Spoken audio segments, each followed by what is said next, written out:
Francisco Morazán. José Francisco Morazán Quesada fue un militar y político hondureño que gobernó a la República Federal de Centroamérica durante el turbulento periodo de 1830 a 1839. Francisco Morazán inició por aquel entonces su carrera política en el estado de Honduras, bajo la protección del presidente Dionisio de Herrera. Francisco Morazán fue reconocido por los miembros de su partido como un gran pensador y visionario, de acuerdo a escritores liberales como Federico Hernández de León y Lorenzo Montúfar y Ramón Rosa. Sin duda, Morazán intentó transformar a Centroamérica en una nación grande y progresista. Los escritores conservadores como Manuel Coronado Aguilar lo acusaron de intentar imponerse por la fuerza por motivos personales. Finalmente, escritores socialistas como Severo Martínez Peláez sugieren que los liberales dirigidos por Morazán eran los criollos hacendados que habían sido explotados por los criollos guatemaltecos y el clero regular durante la colonia. Morazán puso en marcha reformas que se estrellaron contra múltiples obstáculos, tales como el particularismo de la provincia, las ambiciones de los militares, la oposición de la iglesia, las presiones internacionales, la bancarrota financiera, críticas del nepotismo y la corrupción del equipo gobernante, por lo que con estas reformas Morazán se ganó enemigos poderosos y su periodo de gobierno estuvo marcado por amargas luchas internas, liberales y conservadores. Sin embargo, a través de su capacidad militar, Morazán se mantuvo firme en el poder hasta 1837, cuando la República Federal se fracturó irrevocablemente. Esto explotó por las órdenes regulares de la Iglesia y los líderes conservadores guatemaltecos que se unieron bajo el liderazgo del general guatemalteco Rafael Carrera. Su éxito se produjo estallidos similares en el resto de la federación y con el fin de no permitir que los criollos liberales arrebataran sus privilegios, terminaron por dividir a Centroamérica en 5 estados. Al terminar el segundo mandato de Morazán en 1838, era tal la descomposición del sistema político que no se celebraron elecciones para la presidencia. Se puede decir que se disolvió la República General de Centroamérica y en 1842 desembarcó en Costa Rica, donde tomó brevemente el poder antes de que pudiera iniciar la reconstrucción de la unidad centroamericana y fue capturado y fusilado. Nació el 3 de octubre de 1792 en Tegucigalpa. Sus padres fueron Eusebio Morazán Alemán y Guadalupe Quesada Borjas, ambos miembros de la familia criolla de clase alta dedicada al comercio y la agricultura. Sus abuelos fueron Juan Bautista Morazán y María Borjas Alvarenga. 13 días después de su nacimiento, Morazán fue bautizado en la iglesia de San Miguel Arcángel por el padre Juan Francisco Márquez. Según el historiador Ramón Rosas, Morazán tuvo la desgracia de nacer en esta época triste y aislamiento y la oscuridad total en Honduras. Morazán tuvo que aprender sus primeras letras, escritura en una escuela privada. En 1808, José Francisco se trasladó junto a su familia a Moroselí. En 1813 la familia se mudó de regreso a Tegucigalpa. Una vez allí el señor Eusebio puso a su hijo bajo el tutorial de León Vázquez, quien le enseñó derecho civil, proceso penal y notariado. Matrimonio de Francisco Morazán. El 30 de diciembre de 1825, Francisco Morazán se casó con María Josefa en la Catedral de Comayagua. De ese matrimonio nació Adela Morazán en 1838. San Salvador, María Josefa pertenecía a una de las familias más ricas de la provincia de Honduras. El padre de María Josefa fue el comerciante español Juan Miguel Lastri, quien jugó un importante papel en el desarrollo comercial de Tegucigalpa. El inicio de su carrera política y militar, Francisco Morazán comenzó a tomar parte activa en la política cuando la Capitanía General de Guatemala se independizó de España en 1821. Esto le permitió a Morazán llegar a adquirir un gran conocimiento de la estructura y funcionamiento de la administración pública de la provincia. Así también le permitió entrar en contacto cercano con los problemas de la sociedad colonial. El 28 de noviembre de 1821 llegó a Guatemala una nota del general Agustín de Iturbide, sugiriendo que el Reino de Guatemala y el Virreinato de México formaran un gran imperio bajo el Plan de Iguala y los Tratados de Córdoba.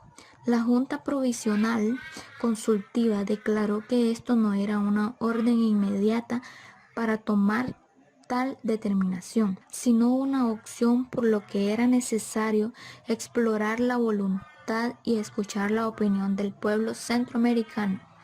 La cuestión de la anexión a México provocó divisiones al interior de cada una de las provincias, dado que unas ciudades estaban a favor de esta y otras estaban en contra. En Honduras, por ejemplo, Comayagua, a través de su gobernador José Tinoco de Contreras, se pronunció a favor de la anexión. Pero Tegucigalpa, la segunda ciudad más importante de la provincia, se opuso a la idea de la misma. Esto provocó que Tinoco tomara acciones represivas contra las autoridades de esa ciudad.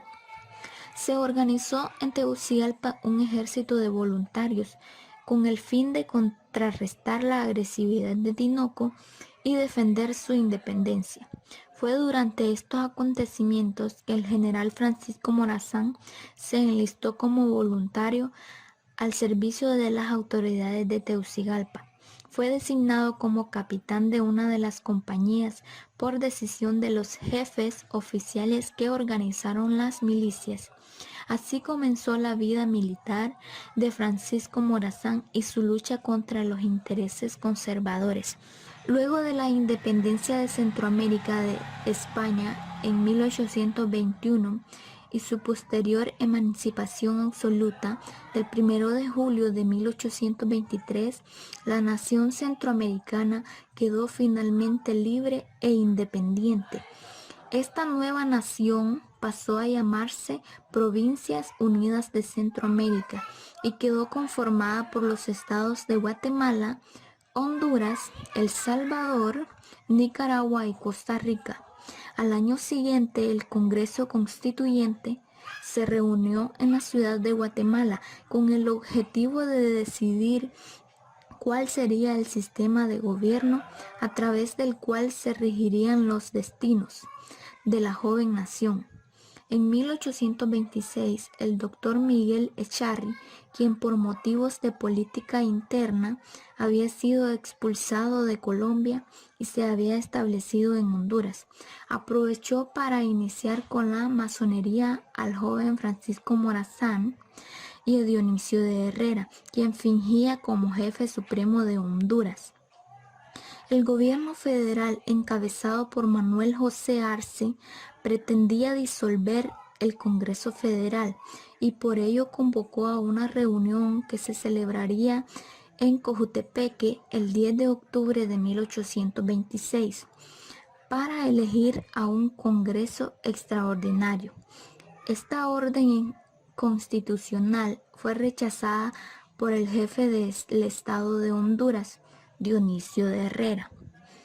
En el año 1942, para conmemorar el benemérito de la patria y los heroicos defensores de la nación, el Congreso Nacional de Honduras declaró mediante el decreto número 49 el aniversario del nacimiento del general Francisco Morazán como Día del Soldado hondureño, por ser un deber del Estado rendir homenaje a la memoria de los ciudadanos ilustres que sacrificaron su vida por la patria, como lo hizo el prócer hondureño llamado Francisco Morazán. Batalla de la Trinidad, el 11 de noviembre en 1827. Batalla de la Hacienda El Gualcho de 1828. Batalla de San Antonio, el 9 de octubre en 1828. Batalla de Chiquimula en 1828. Batalla de San Miguel el 6 de marzo de 1829. Guerra con Guatemala el 12 de abril de 1829. Batalla de San José de Guatemala en febrero de 1829. Introdujo el modelo de la educación laica, la libertad de prensa en Honduras, libertad de religión, Estado laico y dejar que la población escoja libremente la fe. Limitó el poder de la Iglesia Católica con la abolición del diezmo parte del gobierno, separación del Estado y la Iglesia. Tuvo la nula injerencia de cualquier organización o confesión religiosa en el gobierno del mismo, ejecutivo, el legislativo o el judicial. Se ha evitado el desvío de dinero al proselitismo político utilizando las religiones. Francisco Morazán luchó por ver Centroamérica unida como una sola nación, de lo cual no pudo llevar a cabo. Francisco Morazán se convirtió en mártir y en un símbolo de la República de Centroamérica. Él dio su vida, aunque sin éxito, tratando de preservar la unión de Guatemala, Honduras, El Salvador, Costa Rica y Nicaragua.